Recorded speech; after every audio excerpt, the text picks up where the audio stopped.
अस्सलाम वालेकुम हक़ मौजूद जीएसएन जी लतीफ़ लतीफ़ियात पारां हफ़्तेवार सिलसिलो लोचीन से लहन साण करे तव्हांजो पंहिंजो लतीफ़ी साथी मेहराब लतीफ़ी हाज़ुर आहे।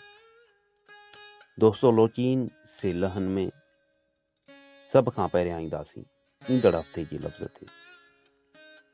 ईंदड़ हफ़्ते लाइ असांजो लफ़्ज़ आहे पार जो पेलफ पा रेज़े रे रे चेवा चो पार जो।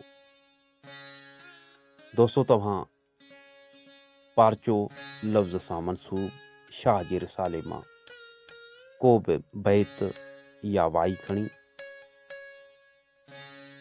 ऐं पारचो लफ़्ज़ जी माना सां गॾु मोकिलींदा। वधीक तव्हां पंहिंजी मर्ज़ी सां उन बैत या वाई जी सिटवार सम्झाणी या तशरीह मोकिले सघो था। लोचीन से लहन में तव्हां पंहिंजो जवाबु मोकिलण लाइ टेक्स्ट मैसेजिस जे वसीले तव्हां पंहिंजो जवाबु मोकिले सघो था। मैसेंजर मैसेजिस जे वसीले, व्हाट्सएप मैसेजिस जे वसीले, व्हाट्सएप वॉइस मैसेजिस ऐं कॉल जे ज़रिए बि तव्हां पंहिंजा जवाब मोकिले सघो था। लोचीन से लहन में हाणे ईंदासीं गुज़िरियल हफ़्ते जे लफ़्ज़ ते। दोस्तो लोचीन से लहन लाइ गुज़िरियल हफ़्ते जो असांजो लफ़्ज़ हो उलेर। अलफ़ पेशो ओ लामीअ ज़ेरे ले रे ज़बर र उलेर। सभ खां पहिरियां ईंदासीं उलेर लफ़्ज़ जी माना ते। उलेर घण मानाओ लफ़्ज़ आहे। हिन जूं कई मानाऊं आहिनि। जेके मानाऊं असांजे ज़हन में आहिनि, जेके मानाऊं दोस्तनि असांखे मोकिले ॾिनियूं आहिनि जवाब जी सूरत में, उन्हनि मानाउनि जो ज़िक्र कंदासीं। उलेर लफ़्ज़ जी माना आहे छाल, झट या छिरक भरे उथणु, या खणी चइजे झट ॾेई उथणु, लूह ॾेई उथणु, या सट, लूह, उलार या तेज़ हलणु, वलाड़ू करणु। इन समेत उलेर लफ़्ज़ जूं कई मानाऊं आहिनि।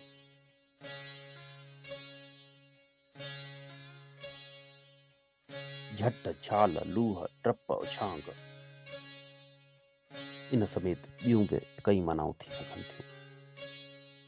हाणे ईंदासीं उलेर लफ़्ज़ सां मनसूब बैतनि जे तरफ़। सुरदेसी में उलेर लफ़्ज़ सां मनसूब बैत आहे वारो वर वठी विया ॾाढ़ीअ भंभा ॾेर। ससुई मुखातिब आहे, चए थी त हई हई मुंहिंजा जेके ॾेर हुया कारनि ॾाढ़नि सां, सुहिणनि सुहारनि सां, ओहे मुंहिंजो वर, ओहो मुंहिंजो भुतार, पुनूं पंहिंजे साण वठी विया आहिनि। ॾींदसि ॾाढे ॾूं करे उन्हनि लाइ उलेर, आउं उन्हनि लाइ ॾुखियुनि पहाड़नि में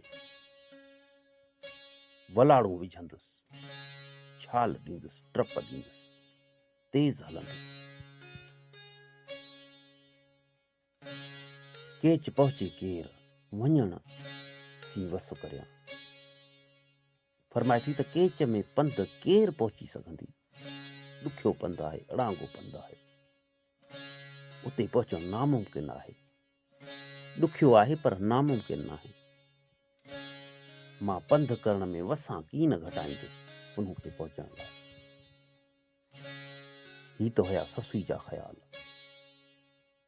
हाणे वरी ईंदासीं रामकली तरफ़। त रामकली में शाह साईं फरमाए थो त असुख जिन अवेर से सांझीअ रहन सुनी। जिन खे राति जो देर सां यानी आधी राति ताईं सुख नाहे, यानी उन्हनि खे सुॼागी आहे। लाहूती लतीफ़ चए, आधीअ ॾींहुं उलेर। पहिरें बैत में फरमाई त जन खे राति जो देर ताईं सुख नाहे, सुॼागी आहे, से सांझीअ जो सुम्हियो रहनि। लाहूती लतीफ़ चए, आधीअ ॾींहुं उलेर। लाहूती लतीफ़ साईं फरमाए थो त योगी अधु राति जो उछांग मारियो अथनि, ट्रप ॾियो अथनि, छाल ॾियो अथनि। सुतो लोक पसी पिया, सुतो लोक पसी पिया सामी मथे सेर। उहे जेके सामी आहिनि, उहे जेके जोगी आहिनि, सारे ख़ल्क़ खे सुम्हियल ॾिसी पंहिंजे रूहानी सफ़र खे निकिता आहिनि, पंहिंजे तपस्या लाइ निकिता आहिनि। केॾांहुं कंदा पेर मिड़ो ई थियो मथो, केॾांहुं कंदा पेर मिड़ो ई मथो थियो। हू काॾे पेर डिघा करे सुम्हनि, छो जो हू सरापा मथो आहिनि। हिननि लाइ हर तरफ़ साहिब साम्हूं आहे। हिते वहदतुल वजूदी फ़िक्र जी ॻाल्हि आहे। जेॾांहुं करियां परख, तेॾांहुं साहिब साम्हूं। उमेद त असांजी ही कोशिश दोस्तनि खे पसंदि ज़रूरु आई हूंदी। अचो त शाह साईं जे बैतनि, आयतुनि ऐं नसीहतुनि खे पढ़ूं, परखूं, परूड़ियूं, उन्हनि ते सोचूं ऐं लोचूं, ऐं शाह साईं जे बैतनि मां कुझु पिराइण जी कोशिश कयूं। जिए सिंध, जिए लतीफ़, जिए लतीफ़ साईं जी ॿोली।